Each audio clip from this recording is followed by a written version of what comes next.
지역마다 텃밭 농가마다 다르겠지만 우리는 봄을 상추 파종으로 시작합니다. 상추는 혼행성 식물, 같은 시기에 호박, 땅콩, 가지 같은 채소를 파종해보면 다른 것은 기척도 없는데 상추만 올라옵니다. 앞에 얘기한 그런 작물들은 발화 최적 온도가 25도에서 30도, 땅콩 같으면 더 높습니다. 상추는 그보다 훨 낮은 15도에서 20도이면 발화가 아주 잘 되기 때문입니다. 오히려 이들처럼 30도 가까우면 발화가 잘 안 됩니다. 그러니 봄에는 쉽게 발화하나 여름에는 발화가 힘듭니다. 그래서 여름 상추 씨앗 나왔지만 이것도 여름에 발화시키려면 시원한 곳 찾아 헤매야 합니다. 다른 씨앗은 봄에 파종할 때 온도가 가장 신경 쓰이고 또 중요하지만 이 상추만큼은 3월 초 중순이면 아파트 베란다나 무가온 하우스이면 파종이 가능합니다. 낮에는 15도가 넘고 밤은 5도 이하로 내려가지 않으면 되니 쉽게 말해 얼지 않으면 됩니다. 사실 씨앗 발화하기 위해 필요한 것은 여러 가지가 있습니다. 그렇지만 파종하고 물 안 주는 경우 없고 수명 지난 씨앗 뿌리는 경우 드뭅니다. 이런 봄 파종에서 가장 힘든 것이 바로 발화 온도 맞추기인데 앞 설명처럼 다른 열대 채소는 정말 이게 힘들지만 상추는 크게 힘이 들지 않고 다만 이것 한 가지는 지켜야 싹이 올라옵니다. 바로 광발화 종자라는 것입니다. 씨앗이 너무 가볍고 작은 이런 씨앗은 발화를 시키기 위한 에너지 양분이 씨앗 속에 들어갈 수 없습니다. 바로 햇빛 에너지를 이용하여 싹을 틔우는 것입니다. 보통은 씨앗을 심을 때 씨앗 크기 1.5배 내지 2배를 심으면 되는데 이건 그렇게 심으면 발화율이 아주 저조합니다. 광발화 종자는 파종법이 다릅니다. 파종 방법은 상자에 흙뿌림을 하고 나중 싹이 어느 정도 크면 하나씩 뽑아 트레이에 이식을 하는 방법도 있고 아예 처음부터 트레이에 두세 개의 씨앗을 넣는 방법인데 그 어느 방법으로 파종하더라도 구멍이 큰 트레이에서 모종을 육묘하면 좋지 않은 점이 있습니다. 구멍이 큰 트레이에 모종을 키우면 나중 봄밭에 정식을 하는 시기가 늦어질 수 있습니다. 어느 작물이나 뿌리가 모종판에 꽉 차게 썰어야 모종을 쉽게 분리하여 심을 수 있습니다. 그러기 위해서는 작은 구멍 트레이가 더 적당합니다.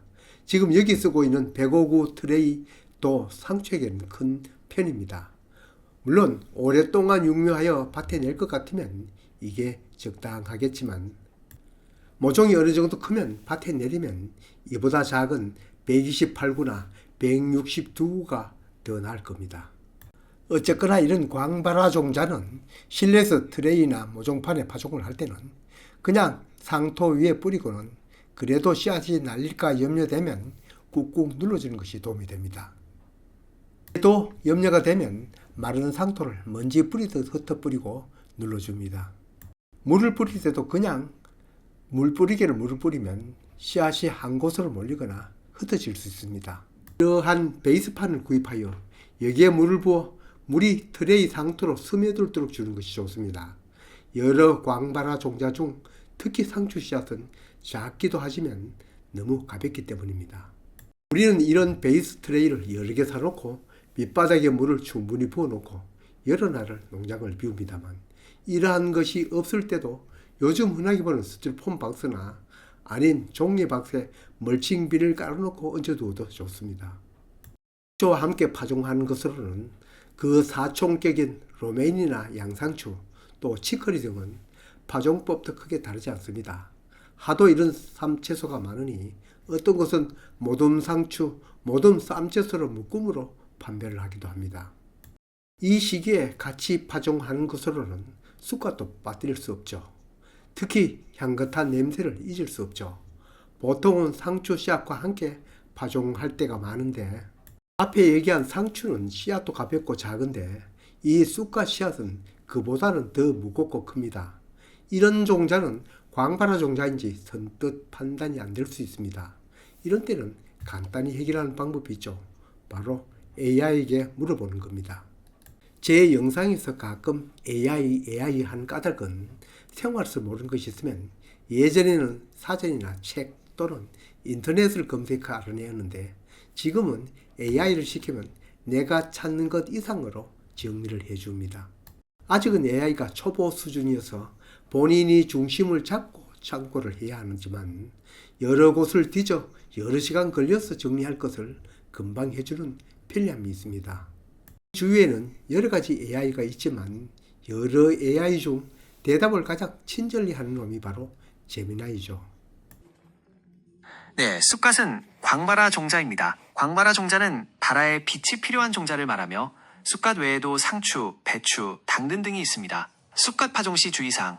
얕은 파종. 쑥갓 씨앗은 매우 작기 때문에 흙을 너무 깊게 덮으면 발아하지 않을 수 있습니다. 씨앗을 뿌린 후 얇게 흙을 덮거나 아예 덮지 않고 물을 주는 것이 좋습니다. 적절한 온도. 쑥갓은 15에서 20에서 발아가 잘 됩니다. 너무 덥거나 추운 환경에서는 발아율이 떨어질 수 있습니다. 충분한 수분. 쑥갓 씨앗은 발아하는 동안 충분한 수분을 필요로 합니다. 흙이 마르지 않도록 꾸준히 물을 주어야 합니다. 광바라 종자란? 광바라 종자는 빛이 있어야 발아하는 종자로 미립 종자가 대부분 광바라 종자에 속합니다. 광바라 종자는 흙을 덮으면 발아에 실패할 수 있기에 씨를 뿌리고 물을 주고 그 상태로 놓아두면 발아가 됩니다. 광바라 종자 예시, 상추, 쑥갓, 우엉, 당근, 샐러리, 배추, 양배추, 딸기. 쑥갓은 광바라 종자인가만 물었는데도 이처럼 상세하게 설명을 합니다. 아마 이보다 설명을 더 잘하는 곳 찾지 못하였습니다. 상추 씨앗 파종과 다르지 않으니 같은 방법으로 파종하면 될 것 같습니다. 쑥갓을 비롯한 상추, 양상추, 로메인, 치커리 대부분 단명 종자입니다. 수명이 1, 2년, 구입한 종자는 당년에 뿌리거나 남은 것을 상온에 그대로 보관하였다면 내년에는 좀 더 비좁게 파종해야 할 것입니다. 그보다 오래 쓰고 싶으면 밀봉하여 냉장 보관하면 다소 연장이 됩니다. 이런 작은 씨앗은 냉동 보관도 가능합니다. 그렇게 하면 훨 수명이 더 길어집니다.